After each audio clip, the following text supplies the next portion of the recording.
Everybody, welcome to So Many Sequels, your book club for movies. I'm Josh. That means I'm Garrett. That was pretty good. Was it good? I tried. Yeah. You need I more. thought it was. You need a few more in there, like a few more like little half burps. And I'm David. I can't help that my lung power is better than Emily Blunt's. Yeah, I don't know if that took effort. I heard somewhere that she has like an affinity to make that sound, I guess, and that's how that happened. I don't know. I believe that. Very nice. Anyway, we're talking about Disclosure Day. If you haven't figured that out already, by the title of the episode, that is usually the dead giveaway. Yeah. You do have to open it. It's never a surprise. But anyway, yeah, we're talking Disclosure Day. It's our Spielberg in Space Month. I believe this is the last episode of this series, which is I believe sad, but also what a journey it has been. He's got some other like sci-fi stuff, obviously you could look at Minority Report, kind of gets into that stuff. We talked about AI, artificial intelligence. Yes, I wanted to say, I actually started that the other day. Oh. I didn't finish it for two reasons. Well, I think I hope to finish it. One, I got tired. Two, I was genuinely distressed by how depressing I found it. Oh, really? It got have you guys seen AI? Artificial intelligence? No, I get that one confused with the one with Robin Williams. Very basic premise. Bicentennial Man. Yes. It's set in the future. There's a couple who have a child, a son, who is in a sort of coma, and they purchase a boy, a robot boy who is Haley Joel Osment, who is an artificial intelligent robot. And the whole thing is that he is the first child robot who has been designed to love. Interesting. So you can see why this might get very depressing. Yes, because there's a lot of issues with that. How does it compare to like some of the predictions of AI that we're currently facing? Sad, depressing. Like in the opening scene, there's like one of the professors is arguing about it in a class, and he's like, "It's time we build a artificial intelligence that can experience love." And I went, "No!" And everyone went, "Yeah!" And then another lady on the in the debate was like, "But the real question is, can we get a human to love it back?" And I went, "Oh yeah, that's the easy part." Hell yeah. That is the incredibly easy part. Make it look real and just say nice things about you. So it was a little depressing to think that, like, yeah, I guess we used to think it might be difficult, but people actually will fall head over heels for these things in some really sad ways. Mm-hmm. But that's not what Disclosure Day is about. It is about another kind of space sci-fi trope of sorts. Well, I was going to say a something that makes you question existence in a way, not with artificial intelligence, but aliens. Ancient aliens guy. This movie is Spielberg's first movie since The Fabelmans, which was like 5 or 6 years ago now. No, maybe 5. I think it was like 21 or 22. It's been a minute. And his first alien movie. And I don't know how long. I think since War of the Worlds. Either that, or if you want to count Crystal Skull. Yeah. So he's called this like a spiritual successor in a way to Close Encounters and E.T., calling it a bit of an alien themed trilogy. So we went and saw it, a rare outing where we all got to see it together. Very cool. Yes. Hosted by Circle Cinema and All Souls here in Tulsa. You guys helped organize a nice little trip to the movie, so that was very fun for us to do. Go check out both of those organizations online and learn more about them. You never know what kind of fun movie trips or else might come up, or who might be on it, like us. So we got to see it together and as a big group of people, and I think it was a really fun way to do that. How'd you guys feel about it? This is a summer blockbuster. Did the environment live up to it? Listen, you know what? We went to Circle, which is our local independent movie theater that we have here. And I gotta say, this is the first time that I've been there in a while where it was like packed. It was full. And one of the things that they don't do, guys and gals and friends, is that they don't reserve seats. You have to get there and you have to get your seat. Otherwise, you're going to be looking on the side. You're going to be like, oh, is there even spaces for both of us? Maybe not. Get your ass there early. That part felt nostalgic to me because you don't really have that anymore. That is You true. show up at the last minute, you get your stuff, you go to your assigned seat. There's no like, aha, suckers, we got here 30 minutes early because there's no we smarter than excitement of you. finding the good seat. No. Andrew and I were talking in the lobby, and David just up and walked away to find a seat. I was like, you He guys was are on a wasting mission. time. I have been to this theater a couple of times, and it's a wonderful place full of people who really, really love cinema. Like the second that movie, we'll get into this in a little while. The second that movie ended, people were already talking about what they thought. Like there was no waiting till we got to the lobby. No waiting till we got to the parking lot. There was like, well, I would have done. Or I thought, like immediately. But I was like, they were talking. I was like, we got to get in there because last time I was here for a movie that was. The last time I was there was for Macbeth, starring Dave Tennant. I managed to get an okay seat for that. But the last time I saw a movie that was like, I think had like real like more popular interest for me there, I saw Jojo Rabbit, and I watched that from the very front row. And that's that was not my favorite angle. Front row is rough. No, and that was not my favorite angle to see a movie. You get there late, you got to sit in the front row. It is hard to see the whole screen. I didn't even get there that late. I got there like 5-6 minutes early, and that was not good enough. So I was like, I'm getting in there. And luckily, we had pretty good, I scored us some pretty nice seats. Yes, you did. Good job. You got Thank a you great very row much. for most of the group, actually. I think was able to fit in our row. And then nobody sat to my left, which was great. Nice. That's and true. then honestly, that experience, I think, set up for a movie that felt like it needed to be seen in the theaters. You know, a Spielberg movie to get into it and the theme. It feels like a movie that this is what this is meant for. This like crowd in an independent movie theater coming to see this on this screen. You could go see it in a giant IMAX, but you're choosing it to do this. This is a group of people that want to see this. And it just, I don't know, the atmosphere felt buzzy. It felt like what it used to feel like going to see a summer blockbuster. It really felt engaged, and it felt like there wasn't there wasn't a phone out in the whole room. There wasn't people like reclined. But lots of engagement, lots of little giggles at funny moments and whispers like, "Oh my gosh, you see that?" Admittedly, because of circles, I don't know. It was probably an older crowd. It was a crowd that like has probably followed Spielberg for most of his career. I noticed lots of people that were a lot of people were comparing it afterward. I heard to other Spielberg movies. I mean, and I'm not trying. I hope this doesn't sound rude, but I saw a lot of people that were older than us. And when I go to a major theater, I often am like, I'm on the older side. I'll notice of some of those crowds. Gen Z is taking over, and I think we can talk about that more in a minute. But Gen Z is the primary movie going audience nowadays, and so it was different to be sort of towards the younger end, I guess, of the spectrum. Yeah, I agree. It was just a cool crowd to be around, and it was fun to hear everybody talking about it. Let's read the Letterboxd premise here, and then you can give us the first weekend box office, maybe, since it doesn't have a full. We'll get into the nitty gritty.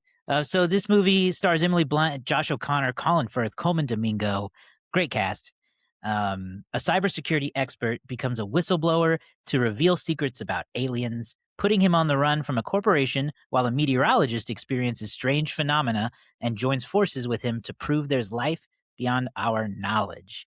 So this movie just came out just this past weekend as of this recording, so it's very fresh. We only have the opening weekend, but how did it do? Did it open big? Well, not big, not sort of like world-breaking big, but 44.5 million. That's your final opening numbers for Disclosure Day, which is, if I believe right, it is the highest opening for a Spielberg movie that's like an original concept movie, at least in a long time. Obviously, movies, I think some of his adaptations or remakes have opened bigger than this, or his, obviously his Indiana Jones franchise is opened bigger than this. But it's pretty solid. I think the estimates I saw where it needed to get in, they ideally hit around that 50 range, at least domestically. It opened so 44.5, just ahead of Obsession, which is on a huge dominant run for this year. Obsession's at $19 million in weekend five, 188 million total for that. Scary Movie is drops down to number 3 with 14.2 million. The Backrooms also having a big year, another Gen Z kind of dominated movie, 11.5 million in its third weekend. And then Masters of the Universe slides to number 5 with 8.9 million in its second weekend. Disclosure Day since the weekend has added another 10 million, bringing its total up to 54.5 here in the U.S. It's brought in 49.4 overseas for a worldwide total of $104 million so far after just, 6 days in theaters. So on a good little track, not, again, probably not going to finish as like the biggest movie of the year, but definitely on the right track to being one of the bigger releases so far, at least for the first quarter of the year. We'll see where it finishes. Right now, it's number 16 for the year. Most likely will pass by The Sheep Detectives at number 15 pretty soon. And then number 1 for the year remains Super Mario Galaxy, Michael at number 2, and then Project Hail Mary is still number 3 for the year. So there's your quick box office Excellent. recap. Very be cool to see how it does as the summer rolls along. So let's talk about the movie now, which should come with a spoiler warning. Just letting you guys know now, we are not going to be careful from this point forward. So if you haven't seen the movie yet and you don't want to be spoiled for anything, turn it off. Go do that first. Okay. So again, going back to this being a spiritual trilogy of sorts, Close Encounters was like literally about a first encounter, close encounter. E.T. is more about, I felt like, the real interaction between human and alien. Mm-hmm. And then Disclosure Day is like the finding out, I guess. The actual, I mean, it's in the title, Disclosure Day, but that's the real, and the conspiracy. There's a lot of conspiracy in this. Would you guys think of that? Did it feel like an alien movie still? Did it feel, I don't know. Yeah, I I mean, don't know what I'm asking. It had elements of being a thriller and a chase movie. It had elements of being a bit of a mystery. But yeah, I mean, at the core of it, it's a story about aliens. But really, I think it's more of a story about the truth and our relationship to the truth, and how that plays into this sort of thriller to reveal information. And that information could have been anything. I mean, it doesn't have to have been.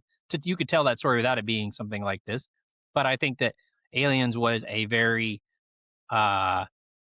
it's a fun way to tell. It's a fun reason to try to tell that type of story. I think Garrett? I think that it will. This is tough because I think that it will ultimately disappoint a lot of people in that they kind of expect one thing based on the trailers and what they've seen, and what they are going to get when it comes to the alien aspect of it, I think. Because you don't really see them in the way that you might expect. Based on the trailers and stuff, it seems like another form of World of Worlds and kind of an invasion story. And that's not really what it is. There's a story there, and there's a lot of layers, as you might expect from a Spielberg thing. So I unfortunately think that people are going to go in expecting one thing, get something else, and that is going to play on a lot of people's opinions just because they don't get as much alien as they might expect. Yeah, I've seen some of that I can hear already. that. I've seen a lot of, I've seen a lot of different complaints about the movie. People who have problems with the story, people who have problems with this pacing and editing and things like that. And as we go through this, I'm going to have mostly positive things to say. I'm not going to have only positive things to say, but I just think that based on what I've seen on different platforms and people's response, I feel like it's very difficult to have sort of I guess a nuanced opinion about this. It's either you really hate it or you really like it. It's proving to be pretty polarizing without being very controversial, if you Oh, know what it I makes mean. me sad that it's polarizing. I'd Yeah. rather people just be okay with it. Yeah. Interesting. Okay. I mean, I don't disagree with what you guys are saying. I do think that I mean, I've heard some stuff too now that I've seen it and have allowed myself to read some reviews. That there seems to be a set of different expectations among people out there, and I also think this is I'm going to defend him here a little bit but I just don't care. It's the Spielberg of it all. Um, there's a lot of the movie that is unrealistic, even in from the perspective of a movie about aliens. Like Mhm. an argument that I have heard that I don't want to agree with, but is like the reality is that they would just never go to local news for this. This would be on the internet immediately. Like Sure. nobody leaks to local news. And, Yeah. and no one would have watched it like that. It's like that is an old man remembering how things used to be. Sure. And so I've heard complaints about that, and I get it, but I don't care because it's a movie, and I also like the idea of everybody finding out on TV together, Mm-hmm. that kind of thing. Yeah. It is one of those, I think there's also, he's explored a lot of himself through these Yes. space and alien movies that we've been watching as we've done this theme this month. And there was a lot of religious elements to this. There's a lot of elements of connection with people. And so I think that there's some undertones of like loneliness and empathy and trying to find Yeah. a connection, people feeling alone and not listening to one another, and the polarizing aspect of everything, speaking of which. So I think that he used the aliens in that way because there are some moments where it's like, you are not alone. That is a term that you hear so often when it's associated with aliens. But I don't know, the way that it was presented, it didn't feel like it was delivered in a way of like, you are not alone as like with aliens. It felt like it was presented in a way of like spiritual, and there was again several mentions of that. And so I think that he's using the idea of aliens to help elevate to something bigger. Mhm. I think it was moderately successful at times, but I think you have to really kind of dig deep to understand that if you don't really appreciate storytelling in a movie and just want to see booms and explosions and aliens. Yeah, and I mean, they're the story is very as the story moves pretty quickly. We start, to use a fun media term, we start in media res. Like he's already stolen the stuff. He's watching a wrestling match. We're about to get involved. I just know you guys loved it opening with a dang wrestling It I match. was thought that was very, Jacob it was Fatu for a hilarious. second. I did too. I was like, is Jacob Fatu this? And so the movie starts already like in progress. We don't have to like go through a whole thing. I do think that part of I think I enjoyed the final act of this more than I enjoyed a lot of the build. While the chase scenes, that train sequence, that was like one of my most favorite things I think I've seen this year in terms of Oh, film. so Spielberg, so But good. that was great. The chase through the back roads was good as well. But like the first two acts, it felt like a victim of its own marketing, because it felt like it was trying to build to like a reveal or a mystery, but I already knew what the reveal, like I knew it was going to be aliens, and Yeah. I knew it was going to, I knew these people were coming for, like it felt like it was trying to build to a big twist, and I already knew, like it just didn't, but it didn't have any teeth to it. Now, when it gets into that last bit, which I'm trying, I think you guys can, I think maybe potentially in your head you can track it, because it's the moment that I did my, Oh, you David lean forward. the signature lean. Yeah. Yes, is that I was like, okay, here, because like it's when they got to the recreation of her house. Yep. And at that point, I was like, okay, here we That was go. a Like, mind F for me. it felt like Yeah. there was like an hour or more, hour and maybe there was maybe like 90 minutes of, you know, running around to finally get to this thing that like we've been watching Coleman Domingo on the phone for an hour and a half. And I'm like, okay, we're finally getting to the I point love where, watching him talk on the and phone, so though. so finally, that's where I really started to connect in. And I love the ending because I think there's an element of it that is John Williams. There's an element of it that is like Spielberg just knows how to maybe it's manipulative, but this is the way I want to be manipulated because I almost couldn't breathe once it was over. I was so like in the movie that like it ended and I just went, The last half hour is tense, I think. yeah. It Mhm. really ratchets up the pace and the stakes, even though, we've talked about a little bit of like, well, you kind of understand what's coming. Mhm. It still is something to see, I thought. Like, The end it's result presented of well. yeah, the end result with how it was delivered, wow, maybe not how it's done in 2026. I still think the It was way moving that to it was me. done was so good. Yeah, I shed a tear and I wasn't exactly sure why. I was Boy, like, it's good. "Why? I don't necessarily understand, but, like, I'm feeling this," you know? Um, One of the other things that I wanted to bring up was it felt like a movie. One of the things that one of the people said that we watched it with was that it felt like this movie could be 30 years old, and, you know, looking at it, it felt like a movie and felt like it had film grain. There was practical Mm. set that's it felt like there were practical effects, some special effects. It was a good blend that just made things feel realistic, and again, that's just the touch that Spielberg puts on things, and I always appreciate him and his ability to create a movie. Um, yes, and I wanted to reference too.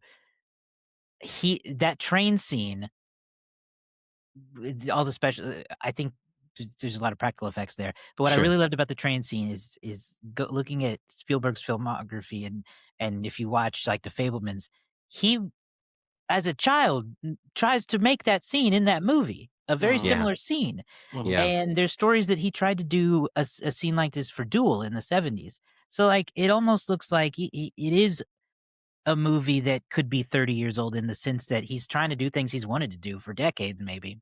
Mhm. Trains are Um, cinematic. Like, oh, yeah. Yeah. there's no way around that. Yeah. Yeah, for sure. Especially when people are jumping up and down them. This one was a mangled one, but it made me think of the train scene in Dial of Destiny toward the beginning when Yeah. Indy's Sure. running all along the Or top of the the train. Last Crusade at the beginning with, River Phoenix running away from, True. Yeah, you yeah. know, Yeah. like, it's a Even the Spielberg car staple. chases. You've got a classic car through a house. You've got put a rock on the gas pedal and send it over a cliff. All the Right. classic tropes. Sure. Yeah, I mean, Sure. the running out or, like, the invisible fire trucks, That was um, fun. there was a lot. I mean, and what else was really great about this? Because okay, so I want to talk about this, but then I want to move on to like the Yeah. performance aspect too. But like, it was very funny. Like, and like I think that almost caught some people by surprise, at least in the theater. Like, there was a lot of good laughs, whether it was the invisible people tripping through the invisible house, whether it was um, Emily Blunt and Wyatt Russell trying to run over the cell phone and failing horribly at it. Like that was kind of a very unexpected laugh point for me. Yeah. But I like that a lot. That's where a lot of the personality shines through is in those performances, because, Emily Blunt, I thought was wonderful in this movie, one of Yeah, her she's best great. performances. I think she'll be an award talk conversation. You could Yes, throw tomatoes at that'd me be if you great. disagree.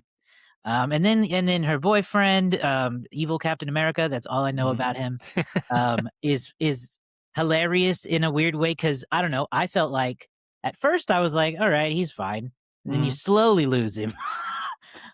It's Um, like any standard boyfriend in a movie, you it's lose like him. the funny thing is like I think in most movies he would just end up being a dick, but I kind of felt like he was a little bit relatable because he's kind of like I don't know what's going on. Like Yeah. he's not he's like okay we'll get in the car, but I really think you should go back to the hospital. Like he's being he's not being super supportive, but he's also it's I don't know. It's a very crazy scenario. And I feel like he's reacting somewhat understandably. What'd you guys think of Josh Connor's performance and him returning to his role in Wake Up Dead Man? He's got him back in a kind of It convent made there. me laugh that he was back in a Monsignor situation. Yeah, they said the Monsignor, and I was like, Monsignor Wicks. He's back. I really enjoyed O'Connor. I think he's great. The last few movies of his I've seen, he's impressed me. Yeah, I think O'Connor's got a real. I mean, he's obviously done a lot of good things so far. I think he's got a real future. It's kind of funny because you look at like traditional like the leading men in Spielberg movies, and they're not always Harrison Ford. Sometimes they're Harrison Ford, but or Tom Cruise. But so he has a really good pick. Like Josh O'Connor seems like an everyman to an extent, and that works really well for this film. He also has just a really like I don't know what the right word is. He has like a softness to him, a tenderness to him. I Yeah. did see the funniest comment I saw is that he did great backpack acting in this because he has to carry a backpack for pretty much the entire film. So I said earlier that I have mostly positive things to say about this movie, but I do have some things that I just there were some things that didn't work for me. I told you about the first couple acts. I was still kind of having a hard time totally connecting. But one thing that really kind of has bothered me over the last few days, and I feel like I don't know, maybe some people will see this differently. They introduced this idea of sort of the faith response to learning about aliens. Yeah. And I kind of feel like that is a really weighty idea and conversation, and one that could be its own film. Like, a movie about, aliens being revealed and how do people of faith respond to that. I don't feel like this movie had the time to fully commit to talking about that. And it ends up to me being sort of it feels awkward to bring it up. And they didn't just have one conversation about it. They do bring it up later, but it just kind of felt like, I don't know. It felt like it was a little bit ham-fisted to me to try to squeeze that as a conversation point. I can see that. I really liked that it was included, but I do think it could be its own movie. Yeah, I like because how I mean, there's a lot of complexity there. There's there a is lot of deep complexity. Like I like that. and Yeah, and could be both its own thing. you could look at it like there's and I don't think if you asked you could ask 100,000 Christians or people of faith of various faiths and you would get you know hundreds of different responses. So I think it's an interesting concept, and I just don't think this movie was able to sort of integrate that into its theme as much as it maybe that idea deserves. And so I felt kind of like it just kind of felt like an empty aspect of the movie to me. But I do intend to watch this again, so maybe that'll improve over time. There you go. Maybe. All right, let's get into our final ratings and reviews for Disclosure Day. I will start with mine because I'm gonna be extremely generous for this movie because I had a very good time with it. I experienced all the things we've all talked about. It got to my heartstrings a little bit, like Garrett mentioned. It made me laugh. It made me sit on the edge of my seat. I had a great time. That's a 4.5-star movie. I'm sorry. I'm sorry, but I'm not sorry. Okay. I am not that That's high on okay. it. I understand I that get I'm it. alone. Going through a lot of these space movies, this is, I think, the weakest one of his 4 that we've watched. That's not to say it's bad. For me, it's a 3.5er. Well, I mean that actually works out for me. I'm gonna fall like right between you guys. I enjoyed a lot of this. I had some problems. I think if I had to give it a comp to another Spielberg movie, and I think I feel about the same as on this. I kind of compare it to Ready Player One, which I think is a very solid Interesting. movie, Yeah. but a Sure. movie that like doesn't fully land for me across the board. But still, like I enjoyed myself. I enjoyed watching this movie, so I'm gonna give it 4 stars, which is what I gave Ready Player One. Excellent. Well, then we stair step it from 3.5 up to 4.5. I'm okay with Nice. that. I'm Yeah. okay with that. Hey, if it makes you feel things, you can't deny it. I can't deny it. I can't deny it. All right. Well, that'll do it for us this week on So Many Sequels. Be sure you subscribe to the show if you haven't done that yet on YouTube, Spotify, Apple Podcasts, or wherever you get podcasts. You can go to so manysequels.com and find all those links and more. Follow us on Instagram at so many sequels pod. You can find all of us on Letterboxd. And go watch movies. We'll have our next theme up for you guys soon. So again, go follow us online for more of that. We'll see you guys later. Bye.